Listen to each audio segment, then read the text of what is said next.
جی جی اگر آپ کو پتا ہو کہ یہ شخص جھوٹا ہے، یہ غلط کر رہا ہے، یہ ظلم کر رہا ہے، یہ زیادتی کر رہا ہے،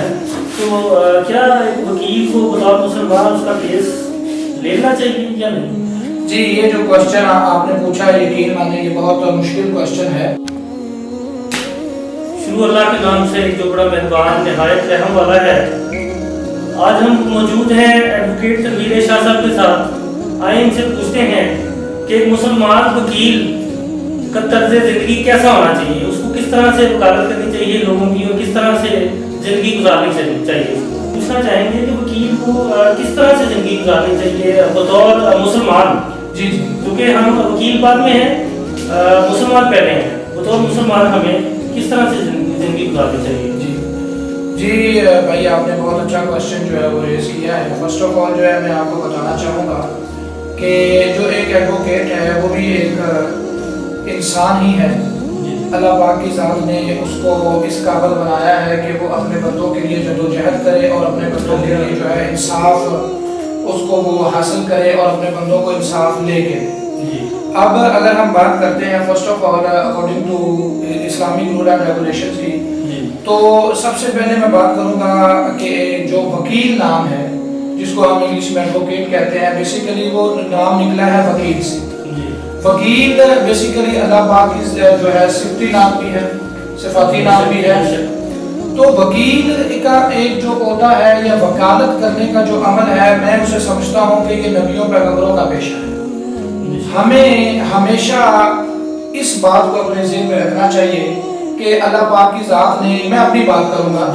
کہ اللہ پاک کی ذات نے اگر مجھے ایز اے ایڈوکیٹ اس معاشرے کے اندر مجھے ایبلٹی دی، کیپیبلٹی دی اور مجھے اللہ پاک کی ذات نے اس بات سے نوازا، اس ڈگری سے نوازا،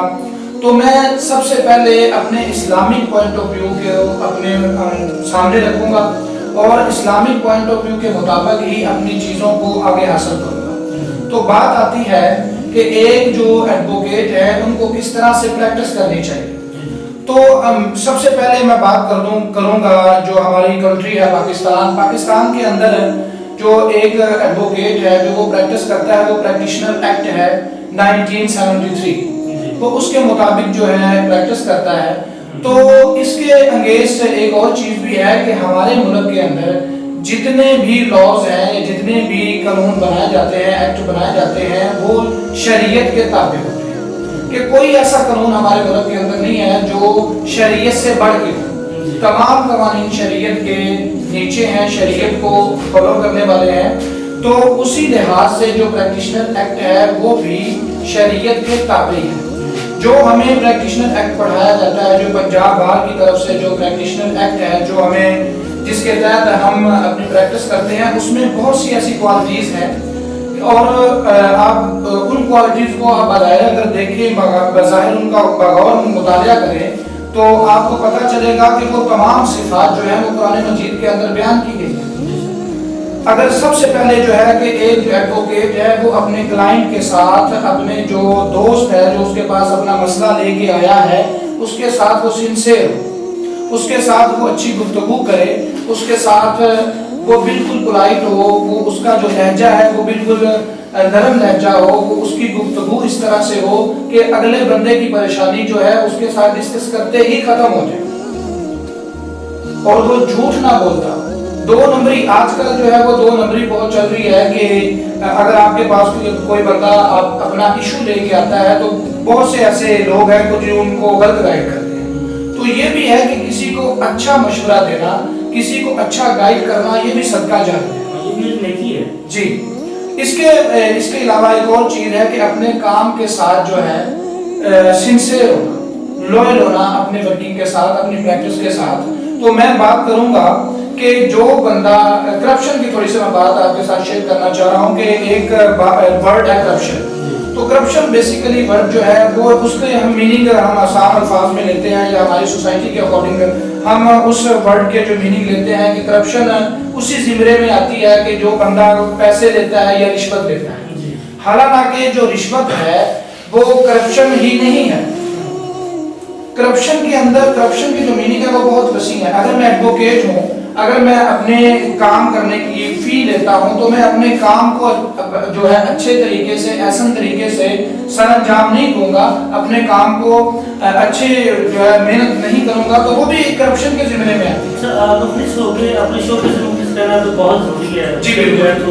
آپ سوال بھی کر سکتے ہیں جی جی، لیکن یہاں بھی بطور مسلمان میں اکثریت میں نے دیکھا ہے کہ لوگ جھوٹ بھی بولتے ہیں عدالتوں میں، جی گمراہ بھی کرتے ہیں، عدالت کو بھی گمراہ کرتے ہیں، اس کو آپ کس نظر سے دیکھیں گے؟ جی میں بالکل آپ کی بات کو جو ہے مزید پرزوم کروں گا، آپ کی بات کو بڑھاؤں گا۔ بیسیکلی جو ہے کہ جو جوڈیشری سسٹم ہے ہمارا، بیسیکلی وہ دیکھتا ہے ایویڈنس کو۔ ایویڈنس اللہ پاک کی ذات نے بھی قرآن مجید کے اندر بہت جگہوں پہ جو ہے وہ فرمایا ہے کہ جو شہادت ہے، جو گواہی ہے، گواہی کو مد نظر رکھنا چاہیے۔ شہادت کو سورہ بقرہ میں آیت نمبر 283 میں اللہ پاک فرماتے ہیں شہادت کو مت چھپانا، اس کو چھپاؤ گے تو دل پہ گناہ گار ہو جاؤ گے۔ جی بالکل، تو اللہ کا حکم ہے ہمارے لیے۔ جی بالکل، تو جب آپ اگر اسی بات کو اگر آپ جوڈیشری کے اکارڈنگ دیکھیں تو جوڈیشری کے اندر جو اسٹیچو آف لا ہے تو بہت سی ایک پیاری ایگزامپل تھی جو ہمارے پروفیسرز نے ہمیں دی تھی جب ہم اسٹوڈنٹ تھے، جب ہم لا کی جو ہے اسٹڈی کر رہے تھے، تو میں نے کوشچن ریز کیا تھا کہ سر جو اسٹیچو آف لا ہے اس کی آنکھوں پہ پٹی کیوں ہے؟ یہ بہت ایک کوشچن ریئر کوشچن ہے جو اکثر لوگ پوچھتے ہیں۔ تو بیسیکلی کہ پٹی وہ اس وجہ سے ہے، کالے رنگ کی پٹی جو ہے اسٹیچو آف لا کے اوپر دی گئی ہے کہ قانون کو کچھ بھی نظر نہیں آتا سوائے ایک چیز کے، اس چیز کا نام ہے ایویڈنس، اس چیز کا نام ہے شہادت۔ تو یہی بات جو ہے اگر آپ اکارڈنگ ٹو قرآن مجید دیکھیں تو قرآن مجید میں بھی اسی بات کی جو ہے وضاحت کی گئی ہے کہ شہادت جو گواہی ہے۔ اور واپس ہم آتے ہیں آپ کی کوشچن کی طرف کہ جو لوگ ہیں جو جھوٹی گواہی دے دیتے ہیں یا جو جھوٹ بولتے ہیں عدالتوں کے اندر، جو گمراہ کرتے ہیں، تو آج کے دور میں 2023 میں ایک بہت جو ہے ایک امینڈمنٹ آئی ہے لا کے اندر، سیکشن 182 ہے پی پی سی کا۔ پہلے تو اس کی جو سزا تھی وہ بہت کم تھی، اور جو یہ اوفینس تھا کہ کسی کو غلط انفارمیشن دینی، کسی کو غلط بول کے پھنسا دینا یا اس طرح سے اس کے اگینسٹ جو ہے مقدمہ چلا دینا، جھوٹا مقدمہ چلا دینا، جھوٹی گواہی دے دینا، جھوٹی انفارمیشن پرووائڈ کرنا، چاہے وہ خواہ عدالت کے اندر ہو، چاہے وہ پولیس آفیسر کے اندر ہو، کہیں پہ بھی ہو۔ تو اس میں بھی بڑا جو ہے ہماری گورنمنٹ نے ایک بہت ایک اہم قدم جو ہے اس کو آگے بڑھایا ہے۔ انہوں نے امینڈمنٹ کی ہے 182 سیکشن میں 182 میں کہ جو بندہ غلط انفارمیشن پرووائڈ کرے گا، کچھ چیزیں غلط سامنے رکھے گا، تو اس کو جو ہے سزا دی جائے گی، اور یہ جو جرم ہے نا قابل ضمانت جرم ہے۔ پہلے یہ ویلیبل آفینس تھا لیکن اب یہ نان ویلیبل ہے، اور اس میں جو ہے ورڈ گرفتاری کی بھی ضرورت نہیں ہے، اس کو بالکل بندے کو اریسٹ کیا جا سکتا ہے۔ جی کچھ لوگ میں نے دیکھا ہے کہ معاشرے میں گواہی کے لیے گھبرا جاتے ہیں، گواہی دینے نہیں چاہتے۔ حق پہ گواہی دینی ہو تو لوگ دیکھتے ہیں کہ اس سے ہم کو فائدہ ہوگا یا نہیں ہوگا۔ حالانکہ قرآن پاک میں اللہ پاک سورہ بقرہ میں آیت نمبر 282 میں فرماتے ہیں گواہی کے لیے جب طلب کیے جاؤ تو انکار نہیں کرنا، بلا جھجک آپ کو جا کے گواہی دینی چاہیے۔ بلکہ آگے جا کے سورۃ المائدہ آیت نمبر 8 میں اللہ پاک فرماتے ہیں اے ایمان والو ڈٹ جایا کرو انصاف کی گواہی کے لیے۔ تو لیکن یہاں میں نے دیکھا ہے کہ لوگ معاشرے میں گواہی دینے کے لیے گواہی دینے سے بعض لوگ تو ڈر جاتے ہیں، خوف کھاتے ہیں کہ یار میں اس کے خلاف اگر گواہی دوں گا تو فلاں شخص تو بہت طاقتور انسان ہے، میں اس کے خلاف گواہی دوں گا تو مجھے نقصان ہوگا۔ حالانکہ اللہ کے سورہ نساء کے اندر آیت نمبر 135 میں فرما رہے ہیں اے ایمان والو انصاف پہ قائم رہو، اللہ کے لیے سچی گواہی دو، چاہے وہ آپ کے پیرنٹس کے خلاف ہو۔ جی بالکل، جب اللہ کا حکم آ گیا، اللہ فرماتے ہیں کہ گواہی دیتے وقت یہ نہیں سوچنا کہ یہ امیر ہے یا فقیر ہے، آپ نے حق سچ کی گواہی دینی ہے، یہ قرآن پاک کا حکم ہے۔ تو بطور مسلمان ویسے تو سب کے اوپر فرض ہے، خالی نماز فرض نہیں ہے، یہ قرآن کے جتنے احکامات ہیں ان کے اوپر عمل کرنا بطور مسلمان ہم کو فرض ہے، ہم مسلمان کہلاتے ہیں۔ ان کو آپ کیا میسیج دیں گے کہ آپ کو گواہی دینی چاہیے حق کی؟ یہ لوگ جو ڈر جاتے ہیں یا لالچ لے کے کسی دنیاوی غرض سے لالچ کی صورت میں بیٹھ جاتے ہیں، گواہی سے انکار کر دیتے ہیں، جی جی ان کو آپ کیا اللہ کا پیغام دیں گے قرآن کے حوالے سے جو میں نے آپ کو کوٹ کی ہے؟ جی جی بالکل سر، میں یہی ریکویسٹ کروں گا بیسیکلی جو گواہی دینا ہے، جو شہادت دینا ہے،